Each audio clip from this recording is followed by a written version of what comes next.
सुलभा राजा जनक संवाद। सुलभा भारत की महान विदुषी नारियों में से एक थी। उन्होंने अपने ब्रह्म ज्ञानी गुरु के सानिध्य में रहकर बड़ा कठोर तप किया था। उनके चेहरे पर तप का अपूर्व तेज छाया हुआ था। उस समय मिथिला नरेश के विदेह होने की चहुं ओर चर्चा थी। सुलभा राजा जनक के ब्रह्म ज्ञान को परखना चाहती थी। सो एक दिन वह राजा जनक के दरबार में जा पहुंची। ब्रह्मवादिनी सुलभा अपने परिभ्रमण काल में एक बार राजा जनक से मिलने पहुंची। उन्होंने सुन रखा था कि जनक को अपने ज्ञान का अहंकार हो गया है और वे अपना परिचय देते हुए समय समय पर आत्मश्लाघा व्यक्त करते हैं, विनम्रता का ध्यान नहीं रखते। सुलभा से परिचय पूछे जाने पर वे मौन रहीं और राजा से ही अपना परिचय देने को कहा।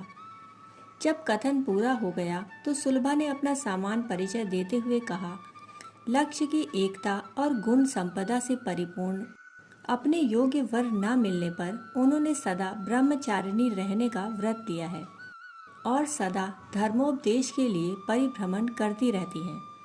किसी का साहस नहीं पड़ा कि उन्हें अकेली देखकर दुर्बुद्धि का परिचय दे। यह बात उस समय की है जब कन्याएं राज दरबार में नहीं जाया करती थीं। वह साहसी कन्या सात्विक वेशभूषा में जब राजा जनक के दरबार में पहुंची, तब उसके सौम्य व तेजस्वी रूप को देखकर राजा जनक का हृदय श्रद्धा से अभिभूत हो उठा। जनक ने पूछा, देवी तुम यहाँ क्यों और कैसे आई हो? अपना परिचय देते हुए सुलभा ने विनम्रता से कहा, राजन मैं आपकी परीक्षा लेने आई हूँ और कुछ जिज्ञासा लेकर आई हूँ। जहाँ बड़े बड़े ज्ञानी पंडित तपस्वी भी जनक की जय जयकार करते थे और भाटचारण जिनके गुणगान में अपना सौभाग्य मानते थे, वहाँ भारत की एक 16 वर्षीय कन्या राजा जनक की परीक्षा लेने पहुंची है। यह बात सुनकर राजा जनक अति प्रसन्न हुए कि मेरे देश में ऐसी साहसी तपस्विनी व विदुषी बालिकाएं हैं। पूछो क्या पूछना चाहती हो? राजा जनक ने बड़ी ही विनम्रता से कहा। सुलभा बोली, राजन लंबी तप साधना ध्यान योग के फल स्वरूप अपने सोहम स्वरूप का ज्ञान मुझे गुरु से मिला। तब मुझे आत्म साक्षात्कार हुआ, परंतु आप राजकाज में व्यस्त रहते हुए राजकाज के प्रपंचों के बीच रहकर भी ब्रह्मज्ञानी कैसे बने? घोड़े की रकाब में पैर डालते डालते आपको आत्म साक्षात्कार ब्रह्म ज्ञान कैसे मिला? और साक्षात्कार के बाद आपको इन चवर डुलाने वाली ललनाओं और छत्र की क्या जरूरत है? इस राज्य वैभव और महलों की क्या जरूरत है? जिसके हृदय में आत्म सुख ब्रह्म सुख पैदा हो गया, उसे संसार का सुख तुच्छ लगता है, मिथ्या लगता है। फिर भी हे राजन, आप संसार के नश्वर सुख में क्यों पड़े हैं? सुलभा के प्रश्नों को सुनकर राजा जनक बोले, सुनो कन्या, पिछले जन्म में मैं व मेरे कुछ साथी हमारे गुरुदेव के आश्रम में जाते थे। गुरुदेव हमें जप तप ध्यान आदि का अभ्यास कराते। एक बार गुरुदेव कहीं घूमने निकल गए। हम सब छात्र मिलकर नदी में स्नान कर रहे थे और हम में से जो सबसे छोटा विद्यार्थी था उसका उपहास कर रहे थे कि बड़ा योगी बनने आया है, तेरे को ईश्वर नहीं मिलेंगे, हमें मिलेंगे। और मैंने उद्दंडता करते हुए उसके सिर पर चोट भी पहुंचाई। हमारे व्यवहार से दुखी होकर वह रोने लगा।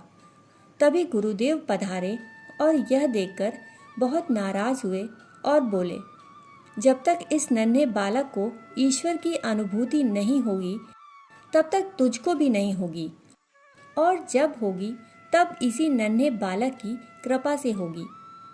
समय के साथ हमारा वह जन्म पूरा हुआ। हाँ, जीवन के अंत तक गुरुद्वार पर रहते हुए अनवरत तप ध्यान चलता रहा।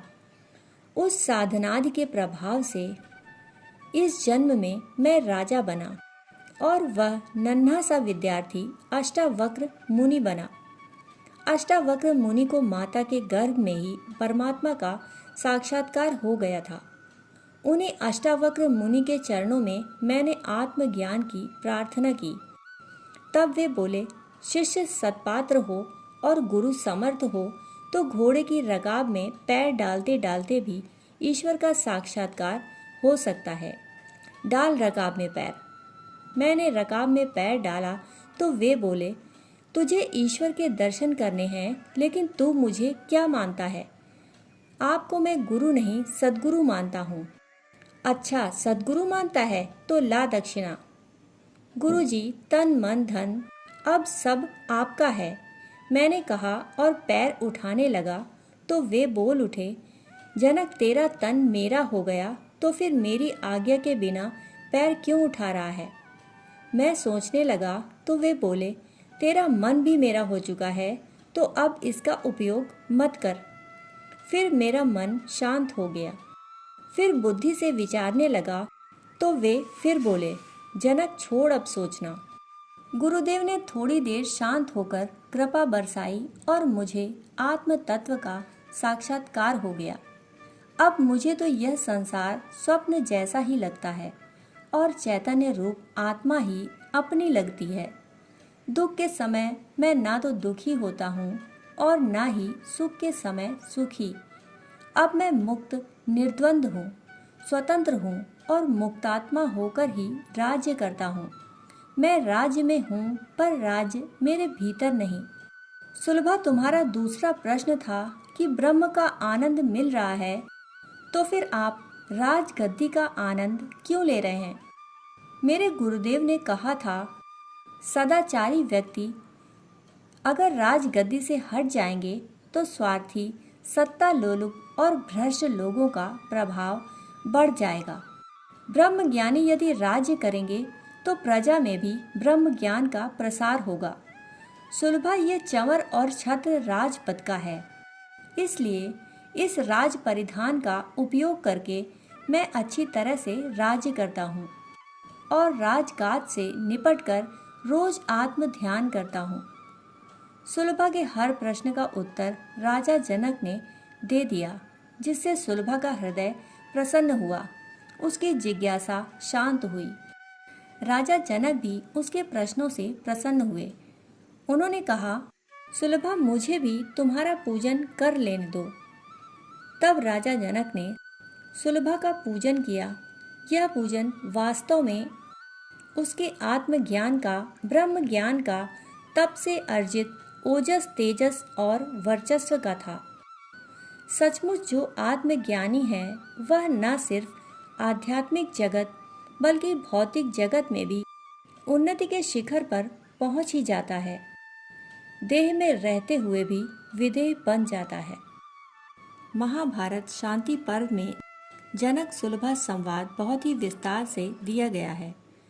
सुलभा ने वाणी के 8 गुणों और 8 दोषों का वर्णन करते हुए परोक्ष रूप से जनक की अहमन्यता को निरस्त करने का प्रयत्न किया है। जनक संकेत समझ गए और भविष्य में उन्होंने विनयशीलता का संभाषण में अधिकाधिक समावेश किया। दोस्तों, कहानी सुनने के लिए आप सभी का बहुत बहुत आभार। फिर मिलते हैं ऐसी ही कहानी के साथ। तब तक के लिए धन्यवाद।